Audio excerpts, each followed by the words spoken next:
forest. It was so hot, the bees didn't feel like buzzing. They go to buzz and go, buzz. No, it's too hot. It was so hot, the frogs didn't even feel like leaping from the lily pad.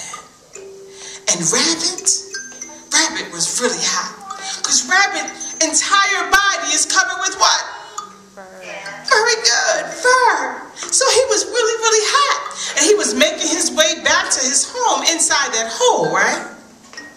When he heard this sound coming from the sky. And as he looked up and he saw this big, huge bird. And the bird came down, and landed right in front of Rabbit's hole. And Rabbit was really nervous. In fact, Rabbit got really upset because the bird that was in front of his hole, now allowing him to go inside, was Buzzard. And Rabbit's mama told him, never, ever trust a buzzard. And that's good advice, because my grandmama told me the same thing, y'all. So Rabbit was really nervous, and he said, move out of my way, Buzzard. I don't want no trouble from you. Get out of my way. My mama told me about you. And Buzzard was insulted. He was upset. He stuck out his chest. He picked up his head. He said, how could you speak to me that way? Rabbit, I'm your friend. I've come down here from up high to take you for a ride through the trees so you can catch a breeze this hot day. And what do? Insult me. Rabbit was thinking, whoa, for a ride through the breeze so I can catch a breeze this hot day? Ooh, that sounds kind of nice. So he said, I'm sorry, Buzzard. I didn't mean to insult you. I want to go for a ride through the trees so I can catch a breeze this hot day. Okay, hey, wait a minute. You gotta bring me back by breakfast time. My mama would be really upset if I miss breakfast. And Buzzard said, don't worry, my friend. Breakfast is exactly what I got on my mind. So Rabbit hopped on Buzzard's back and they went up. They began to climb into the air, and they went into the trees, and oh, the breeze felt so good that you know those big old floppy ears Rabbit got on his head? They started flopping like this. He was so excited. Oh, he was cooling down on this hot day. Buzzard was indeed a really good friend. And just then, Buzzard stopped. He said, all right, Rabbit, we're going to have to go in for a landing. And Rabbit's like, no, this is a lot of fun. I want to keep going. Buzzard said, I'm sorry, my friend, but I'm getting a little tired. But I tell you what, since you're my best friend, we'll make the landing special. Let me think. I know we're going to call this our 3-point landing. What do you call it? Our what? 3-point landing. And they went down fast. Oh, they went down really fast. That Buzzard soared down, and then he made this sharp right, and Rabbit flew off his back, hit his neck across the tree, and Buzzard ate Rabbit for breakfast. Delicious. Oh, y'all never had Rabbit for breakfast? It's delicious. All you need is some floss afterwards, you'll be good, right? So, that Buzzard was hungry a little while later, because after breakfast time comes what? Every single day, lunchtime, right? So Buzzard, around lunchtime, he was hungry again, right? So he was sailing through the air when he noticed a tree, and the leaves on the trees were trembling. So Buzzard knew there must be something good to eat in those trees. So Buzzard came flying down. He landed on one of the branches, and right there on that branch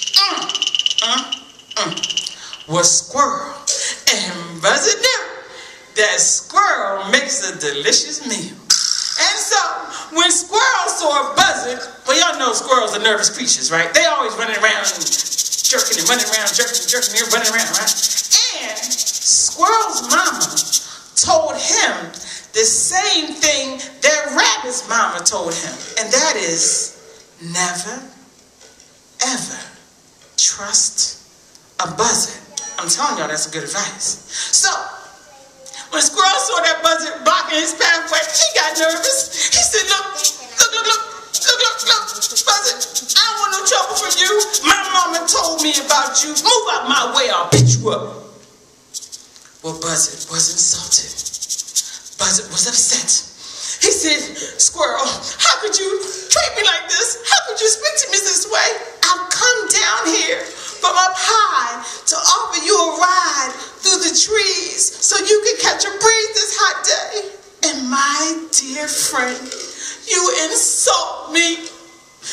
And Squirrel was thinking, hey, wait, hey, you gonna take me for a ride through the trees so I can catch a breeze this hot day? Hey, I never been that high before. Okay, Buzzard, I wanna go with you. Okay, I wanna go. Hey, wait a minute.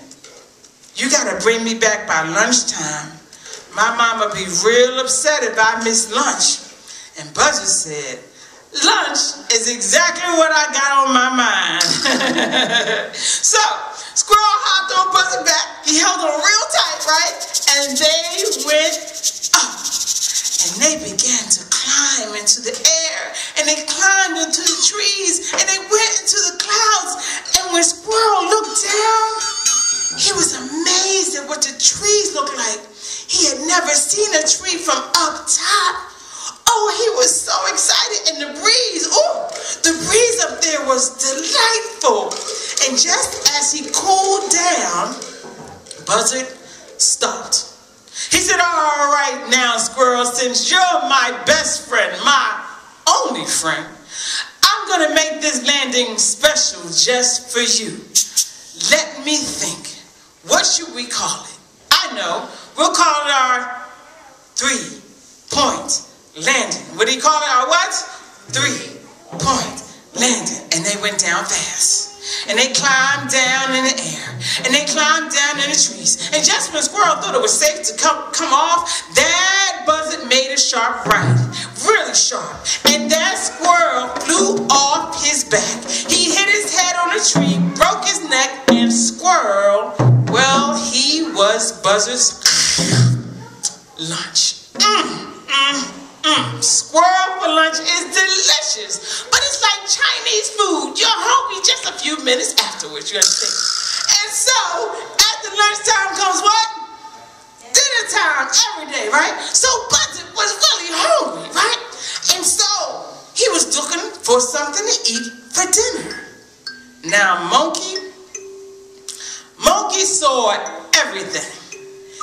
Monkey saw what happened at breakfast time when Buzzard came down there and ate rabbit for breakfast. And Monkey saw what happened at lunchtime when Buzzard came to the trees and ate who for lunch? Squirrel. And Monkey was going to teach him a lesson. See, Monkey knew everything that was going on in the forest. That's why they call it monkey business. So he was going to teach Buzzard a lesson. So Monkey, he got into the middle of the forest. He made sure that there was a clear view of him if you happened to be flying by. He got in the middle of the forest and he started doing like this. Now, Buzzard clearly saw Monkey from up high, but Monkey paid Buzzard no mind. Well, Monkey kept going like this. Now Buzzard flew down. He stopped in front of Monkey, looked right at him. But Monkey kept going like this. And Buzzard said, Monkey, what are you doing? Monkey kept going. And Monkey said, what this here? This here is called the Funky Monkey.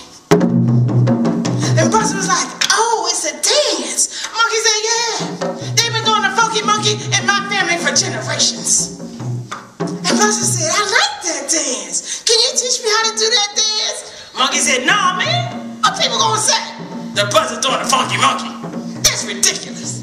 And Monkey kept going like this. Well, then Buzzer just couldn't help himself. He said, please, Monkey, please show me how to do that dance. And just then, Monkey stopped. He said, I tell you what, Buzzer, I'll show you how to do the dance if you take me for a ride through the trees so I can catch a breeze this hot day. And Buzzer said, can you teach me how to do the dance before we go for a ride? And Monkey said, no, I'm much too hot. And Buzzer was thinking to himself, why not? Besides, it's dinner time. So Monkey hopped on Buzzer's back and they went up. They flew up in the air, through the trees, above the trees, into the clouds, and above the clouds, high up above.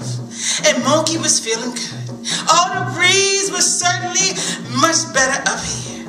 And just as he was cooling down, Buzzer stopped and said, all right now, Monkey, since you're my only friend, I'm going to make the landing special for you. Let me think. I know we'll call it R3.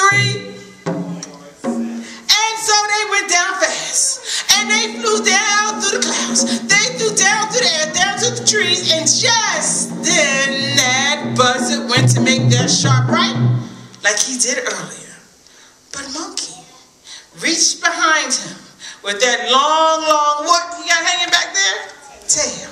And he wrapped it around Buzzer's neck and said, Buzzer, you better straighten up and fly right. And he began to sing, straighten up and fly right. Put your hands together. Straighten up and stay right. There you go. Straighten up and fly right. Cool down, pop, but don't you blow your top. The Buzzer took the monkey for a ride in the air. The monkey thought that everything was on the square. The Buzzer tried to throw the monkey off his back, but the monkey grabbed his neck and said, now listen, Jack. Straighten up and fly right. Straighten up and stay right. Straighten up and fly right. Cool down, pop, but don't you blow your top. The Buzzer told the monkey, you are choking me. Release your hold and I will set you free. The monkey looked at Buzzer right dead in the eye. Said your story's real touchy, but it sounds like a lie. Hey, straighten up and fly right. Straighten up and stay right. Straighten up and fly right.